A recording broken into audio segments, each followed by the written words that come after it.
வணக்கம், இது ராஜபிரியன் ரிவ்யூ. மக்களே எதிர்பார்த்த மாதிரியே ரெட் கார்டு அப்டேட் வந்திருக்கு. ஃபஸ்ட்டு வந்து அப்டேட் பார்த்தீங்கன்னா பார்வதிக்கு ரெட் கார்டு அப்படின்னு வந்தது. என்னது, பார்வதிக்கு மட்டுமா? இது மட்டுமா தப்பு? இப்போ இந்த பக்கம் ஏகப்பட்ட கேஸ் இருக்கு. இதில் குறைவா கூட அப்படின்லாம் கிடையாது. ரெண்டு பக்கமும் ஹெவியாக தான் இருக்குது கேஸ். அது என்ன பார்வதிக்கு மட்டும் அப்படின்லாம் நம்ம பார்த்துட்டு இருந்தோம். பார்வதியுடைய உருட்டுகள்லாம் இருக்குல்ல, அந்த உருட்டுகள்லாம் கூட கதற ஆரம்பிச்சிட்டாங்க. இது வந்து அன்ஃபேர் அப்படின்லாம். ஸோ அதை பார்த்ததும் கன்ஃபார்ம் ஆகிடுச்சு. இன்னொரு பக்கம் அப்டேட்டும் வந்தது. ரெண்டும் பார்க்கும்போது சந்தோஷமாக இருந்தது. ஆனால் இன்னொரு கேள்வி இருந்தது. அப்போ அவர் முக்கியமான ஒருத்தர் இருக்கார்ல, ரவுடி, அவர் இந்த மக்கு அப்படின்னு பார்த்தா எஸ், ஜோடியாகவே ரெட் கார்டு கொடுத்துட்டாங்க அப்படின்னு சொல்லிட்டு தகவல் வந்திருக்கு. அதுக்கு ஏற்ற மாதிரி தான் பார்த்தீங்கன்னா முதல் ப்ரமோவும் பார்த்துருப்பீங்க. ரெட் லைட்டு அதெல்லாம் போட்டு. ஆனால் ஃபஸ்ட்டு ப்ரமோ பார்க்கும்போது பார்வதிக்கு மட்டும்தான் ரெட் கார்டு அப்படிங்கிற மாதிரி தான் இருக்குது. அதை வச்சுருப்பாங்க.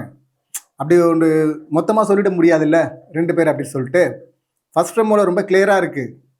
அங்கே பார்வதி காருக்குள்ளே பேசுகிற அந்த பேச்சை காட்டிட்டு அங்கே டோரை வந்து சபரி வேகமாக சாத்துறாருல, வெளியே போங்க மேடம், அயோக்கிய ராஸ்கல் மேடம் அப்படின்னு சொல்லிட்டு வெளியே தள்ளி கதவை சாத்துறாங்க. அதை தான் அங்கே இன்டெரக்டாக சொல்கிறாங்க.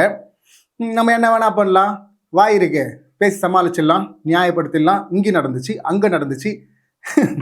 அதாவது சோசியல் மீடியாவில் நேற்றுலேருந்து இந்த பார்வதி உருட்டுகள்லாம் அந்த சீசனில் பாருங்கள், வேற ஒரு இண்டஸ்ட்ரியில் அங்கே பாருங்கள், அங்கே இதே போல் டாஸ்கில் இப்படி அடிச்சுக்கிட்டாங்க பாருங்கள், அப்படி அடிச்சுக்கிட்டாங்க பாருங்கள், அதனால இதெல்லாம் சகஜம் இல்லை அப்படின்லாம் உருட்ட ஆரம்பித்தாங்க. அப்படின்னா சபரி வெர்சஸ் பார்வதியின் வரவை மட்டும் எதுக்கு கத்துனீங்க, கதறினீங்க? அப்பவும் சகஜம்னு எடுத்துகிட்டு போக வேண்டியதானே? அப்போ மட்டும் வலிச்சது இல்லை. ஸோ இப்போ அதாவது இவங்களுக்கு ரெண்டு பேருமே வந்து நம்ம எபிசோடில் நீங்கள் பார்த்தது இல்லை, நம்ம பார்த்தது வந்து நிறைய பேர் அந்த லைவ் கிளிப் பார்த்துருக்க மாட்டீங்க. எபிசோடில் பார்த்த வரையும் அதோட முடிச்சிட்டாங்களா சாண்ட்ரா பிரச்சனையோட. அதுக்கப்புறமா என்ன நடந்துச்சுன்னு நம்ம பார்த்தோம். அதுக்கும் தாண்டி பண்ணியிருக்கிறாங்க இவங்க. இப்போ திரும்ப இவன் வந்து பார்த்தீங்கன்னா டாஸ்க்கெல்லாம் முடிஞ்சதுக்கப்புறமும் வந்து அடுத்த நாள் இல்லை, அதுக்கப்புறமா வந்து காலையில் வந்து பார்வதி வந்து மூன்றாவதாக வெளியேறி இருக்கிறாங்க, திவ்யா வெளியேறிட்டாங்க, அப்புறம் பார்வதி வெளியேறாங்க. கடைசியாக ரெண்டு பேர், அதில் சுபிக்ஷா வின்னரு, அரோரா வெளியே வராங்க. ஸோ இவங்க கமருதீன் பார்வதி ஜெயிக்கக்கூடாதுன்னு தானே விளையாடினாங்க. இந்த டாஸ்க்கை பொறுத்தவரை சுபிக்ஷா வெற்றி, ஓவரால் டிடிஎஃப் பார்த்தீங்கன்னா அரோரா. இது இப்படி இப்போ ரெண்டு பேரும் வந்து உட்காந்துட்டு கார்டன் ஏரியாவில் அந்த பக்கம் வெளியில் விக்கல்ஸ் வராரு. விக்கல்ஸை பார்த்ததும் பார்த்தீங்கன்னா இவர் ஏஞ்சி மறுபடியும் போகிறார் வம்பு எடுக்கிறதுக்கு. இந்த காமு என்னென்னு, ஏன் வந்து வேர்டு சொன்னேன், எதுக்கு அந்த வார்த்தை சொன்னேன், எதுக்கு எங்கள் அம்மா பற்றி பேசினேன், போய் பிரச்சனை வளைக்கிறாங்க. இந்த அம்மா கூட வர்றாங்க. கரெக்டாக கானா வினோத் வந்துடுறாங்க. எஃப்ஜே பண்ண வேண்டிய ரோலை வந்து இப்போ கானா வினோத் எடுத்துக்கிட்டார். இப்போ அங்கே வந்து ரொம்ப கிளியராக சொல்கிறாரு, டே ஃபஸ்ட்டு நீங்கள் ஸ்கேண்ட்ரா அப்படின்னீங்க, ஸ்கேண்ட்ரா அப்படின்னு சொன்னதால அவங்க வந்து பார்த்தீங்கன்னா காமருதீன் அப்படின்னு சொன்னாங்க. இது வந்து சில பேருக்கு புரியல. இது அவங்களா சொன்னது இல்லை, இது வந்து எக்ஸ்தலத்தில் ஹேஷ்டாகாக போடப்பட்டது. ஸோ அந்த நியூஸ் வந்து உள்ளே இருக்கவங்களுக்கு போயிருக்கு. குறிப்பாக பார்வதி தான் போயிருக்கும். அதனால தான் ஸ்கேண்ட்ரா அதெல்லாம் வந்து அப்படி நக்கல் பண்ணிட்டு இருந்தாங்கல்ல, அது மட்டும் வந்துச்சு. பீடை பார்வதி அது வரலையா, இல்லை பொறுக்கி பார்வதி அது வரலையா? இது இவங்களா கண்டுபிடிச்ச மாதிரி வெளியே பேசப்பட்டது உள்ளே போயிருக்கு தகவல்களா. அதைத்தான் பார்த்தீங்கன்னா மாற்றி மாற்றி பேசிக்கிட்டாங்க. ஸோ நீ வந்து ஸ்கேண்ட்ரான்னு சொன்னால் அவங்க வந்து காமருதீன் அப்படின்னு சொல்லிட்டு அவங்க சொன்னாங்க.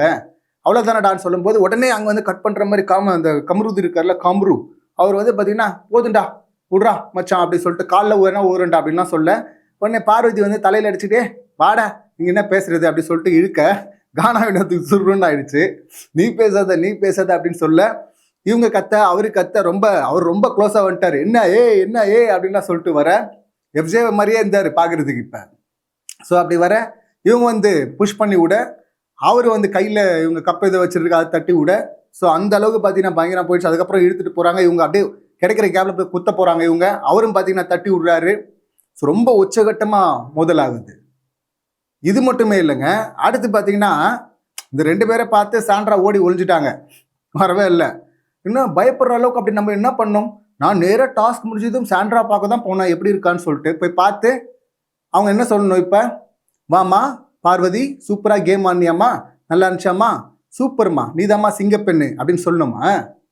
என்னது இது, நம்ம என்ன கழுத்தை அறுத்துட்டோம் அப்படின்லாம் பேசிட்டு இருக்காங்க. இவன் இதே இடத்துல மட்டும் இல்லைங்க, இன்னொரு இடத்துலையும் போயிட்டு மறுபடியும் விக்கல்ஸ் கிட்ட போய் வம்பு எடுக்கிறான். எதுக்கு அந்த மாதிரி சொன்னேன் அப்படின்லாம் அங்கே சபரியா வந்தியாப்பா மறுபடியுமாப்பா அப்படின்லாம் சொல்லிட்டு அவரு கலாய்க்க ஆரம்பிச்சிட்டா அப்படி சபரி. விக்கல்ஸும் ஆமாடா சொன்னடா தப்புடா என்னடா இப்போ அப்படின்லாம் அவர் எத்தனை முறை அந்த ஒரு வார்த்தைக்கு நீ இத்தனை முறை போவ அப்படின்னா நீ பேசின வார்த்தைகளை உன்னை எத்தனை முறைடா வச்சு செஞ்சுருக்கணும். அவங்கெல்லாம் என்ன மாதிரியான மென்டாலிட்டி உள்ளவங்க, இவங்கெல்லாம் என்ன மாதிரி மனநிலை இதெல்லாம். இதில் உச்சத்துக்கும் போயிட்டு அந்த அம்மா வெளியே வந்துட்டு பார்த்தீங்கன்னா டான்ஸ் ஆடுறாங்க. இந்த சீசன் 4 பார்த்தீங்கன்னா ஆரியை வந்து எல்லாரும் போட்டு கார்னர் பண்ணுவாங்க. அப்போ அந்த கமல் சார் வந்து நீ பேசாத ஓரமாக உட்காருப்பா அப்படின்னு சொல்லிட்டு ஆரிக்காக கமல் சார் எல்லாரையும் டீல் பண்ணியிருப்பார், வச்சு செஞ்சிருப்பாரு. ஸோ அப்போ தான் ஒரு மன நிறைவு வந்திருக்கும் ஆரிக்கு. வெளியே வந்ததும் பார்த்தீங்கன்னா கார்டன் ஏரியாவில் நின்று கத்திருப்பார் மேலே வானத்தை பார்த்து. இப்போ எல்லாரும் கார்னர் பண்ணாங்க, அவர் வெண்ட் அவுட் பண்ணுறாரு. இந்த அம்மா வந்து குரூப்பே என்னவோ கார்னர் பண்ண மாதிரியும் இவங்கள யாரோ உதச்சி வெளியே தள்ளிட்ட மாதிரியும் இவங்க பாதிக்கப்பட்ட மாதிரியும் இங்கே வந்து டான்ஸ் ஆடுறாங்க. டான்ஸ் ஆடி வெண்ட் அவுட் பண்ணுறாங்களாம்மா இவங்க. அவர் கூட நிற்கிறாரு. அவர் முன்னாடி கானா விண்டத்தை வந்து சொல்லிட்டு இருந்தா அப்படி, கெடுக்கிறதே இவதாண்டா அவன் வாழ்க்கையே போகுதுடா இவளால அப்படின்லாம் சொல்லி. ஆனால் எனக்கு அதில் உடன்பாடில் 2 பேருமே சலிச்சவங்க கிடையாது. அது என்ன ஒருத்தர் மேலே மட்டும் கேஸ் எழுதுருது. இதில் அந்த பாத்ரூம் மேட்டரை இவங்க சொல்லிட்டாங்களாம். இவங்க சொன்னதுனால தான் இதில் அவங்க வேற சொல்கிறாங்க திரும்ப என்ன நியாயப்படுத்துறான்னா, நாங்கள் பண்ணது என்ன தப்பு இருக்கு, நாளைக்கு கல்யாணம் ஆகலாண்டா, அவளுக்கு என்ன வேணா நடக்கலாம்டா, அது வெளியே தப்பா போகலடா, ஒரு 7 பேர் முன்னாடி சொல்லிட்டா எப்பட்றா, அதெல்லாம் பர்சனல்ரா. என்னது 7 பேர் முன்னாடியா? கோடி பேர் பார்த்துட்டாங்கடா, அதை கோடிக்கணக்கானவங்க பார்த்துட்டாங்கடா. பிக் பாஸ் பார்க்காதவங்களுக்கும் போய் சேர்ந்துச்சுடாது. யூடியூப் மூலிமா, ஃபேஸ்புக் மூலிமா, எக்ஸ்டார் மூலிமா, இன்ஸ்டா மூலிமா, இன்னும் என்னென்ன சோஷியல் மீடியா இருக்கோ எல்லாம் வாட்ஸ்அப் மூலிமா எல்லா மூலிமா போயிடுச்சுடாது. அப்படி இருக்கும்போது வந்து 7 பேர் முன்னாடி போட்டு உடச்சிட்டாங்களாம். 1 or 2 இப்போ வந்து ஒத்துக்கிறாங்க. பாத்ரூமில் நம்ம என்ன பண்ணோம், மொத்தம் தானே கொடுத்தோம்.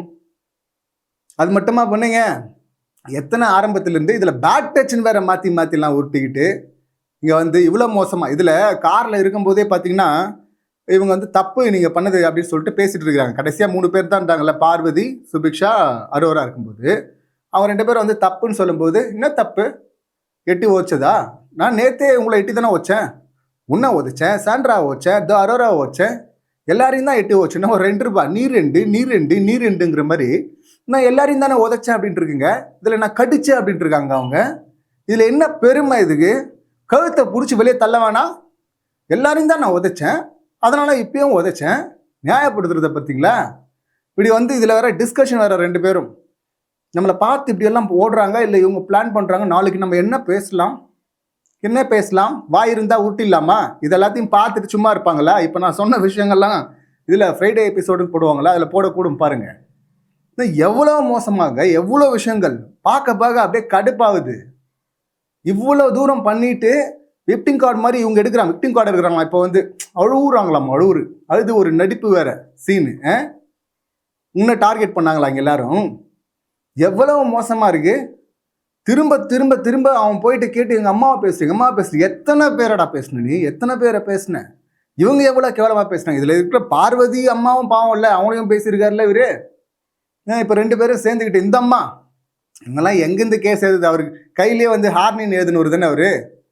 அதுக்கப்புறம் தானே அந்த ஜெயில் மேட்டர்லாம் நடந்துச்சு. அப்புறம் ஆக்டிவிட்டி ஏரியா, பாத்ரூம் ஏரியா, இவ்வளோ தூரம் பண்ணிட்டு நான் சொல்லிட்டேன், அதை பொதுவில் உடைச்சிட்டா அது வந்து வெளியே போச்சுன்னா நாளைக்கு ஃபியூச்சர் என்ன ஆகுறது.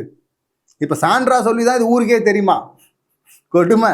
நான் பண்ண சம்பவங்கள்லாம் ரொம்ப மோசமாக பண்ணியிருக்காங்க. நான் பார்த்த வரைக்கும் ரொம்ப மோசமாக இருந்தது. இன்னும் நிறைய பண்ணியிருக்கக்கூடும். அது பார்த்தோன்னா நான் அடுத்து அப்டேட் பண்ணுறேன். 2 பேருக்குமே ரெட் கார்டு கொடுத்துருக்குறாங்க அப்படிங்கிறது தான் நல்ல செய்தி. எங்கே அநியாயம் நடந்தாலும் நான் பார்த்து சும்மா இருக்க மாட்டேன் அப்படின்னு சொல்லிட்டு விஜய் சொல்லி ரெட் கார்டை தூக்கிட்டாரு. ஃபஸ்ட்டு பாருக்கு, அடுத்து அந்த கம்ருக்கு இருக்கும் அப்படின்னு நினைக்கிறேன். ஸோ இந்த சம்பவங்களை நீங்கள் எப்படி பார்க்குறீங்க, உங்கள் கருத்துக்கள் என்ன அப்படிங்கிறத கமெண்ட் பண்ணுங்கள். மீண்டும் அடுத்த வீடியோவில் சந்திக்கலாம். நன்றி, வணக்கம்.